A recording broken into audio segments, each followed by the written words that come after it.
Oh my god, I can't talk to people. I can't deal with this anymore. This is just getting too stressful. I just want to give up. Oh my god. And that's me. Anxiety. You. And I knock your teeth out. You. Oh my god.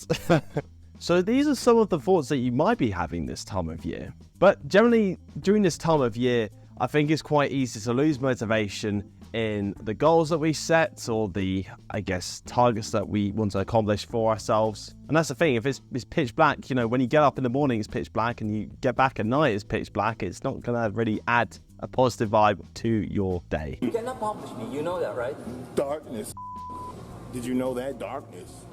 And because there's a lack of sunlight, you're going to get hit with the old seasonal affective disorder, which, you know, let's be honest, everybody loves. But don't lose hope, guys. There's a couple ways that you can stay strong even in these darker moments. Here's a couple ways to not give a about anxiety in these darker months. Now, the first one is taking vitamin D rich foods and supplements. And it's quite easy to forget that because there's a lack of sun, we're not actually getting the proper vitamins like vitamin D in our system. Now, the thing is that we forget that we can actually get a lot of vitamin D from foods like fish, so mackerel, salmon. You get the idea. But for those who don't actually like fish, you can obviously take vitamin D supplements as well in pill form. So in these dark months, please pay attention to what you're putting in your body, because what you actually consume can have a direct correlation to your mood and your positivity or your motivation to actually do things. And we all want to do things, let's be honest. And that's the thing, because there is a lack of sunlight, you're more likely to feel symptoms of depression and social isolation, which are completely normal. But as I said,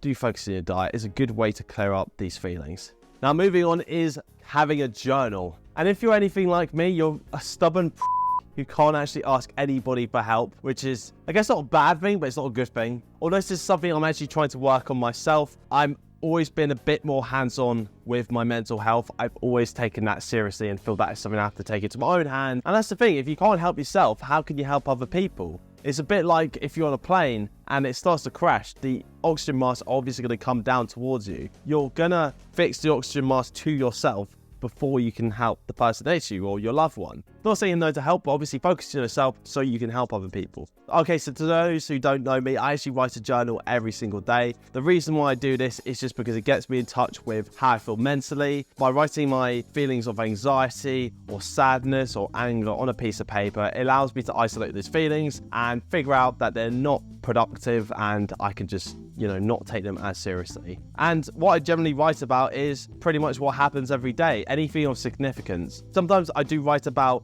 just generally like motivational stuff or gratitude, but I think when you're keeping a journal, it's your own thing. You can do it how you want. It's a little bit of a private creative output for yourself, so just definitely go wild. And that's the thing, by writing on a piece of paper, it helps you, I guess, isolate what you're feeling and kind of break it down. And for me, more recently, I've suffered from anxiety, and I'm like, well, why, you know, I could box in front of 100 people and not feel as nervous as I do to maybe speaking to like a group of people. I don't understand that. And then by thinking about it in that way where you're like, that doesn't make sense, you can kind of break it down and obviously move past it. Now, to finish off is meditative practices. And I'm not going to flog this dead horse. I've talked about meditation so much on this channel that is probably what you think I do the most, if not all the time, because I'm boring.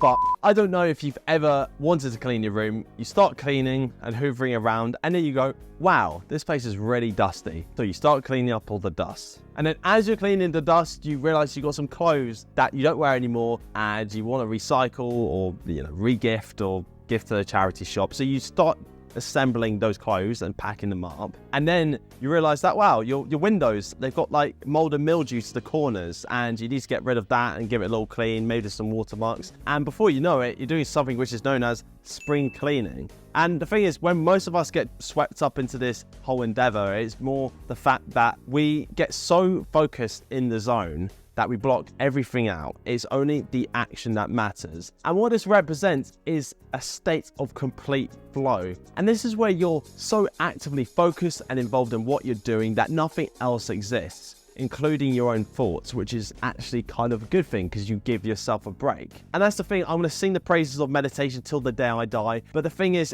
that you want to find an activity that is useful to you, that you can get just completely lost in, and it can just transport your mind to a different place.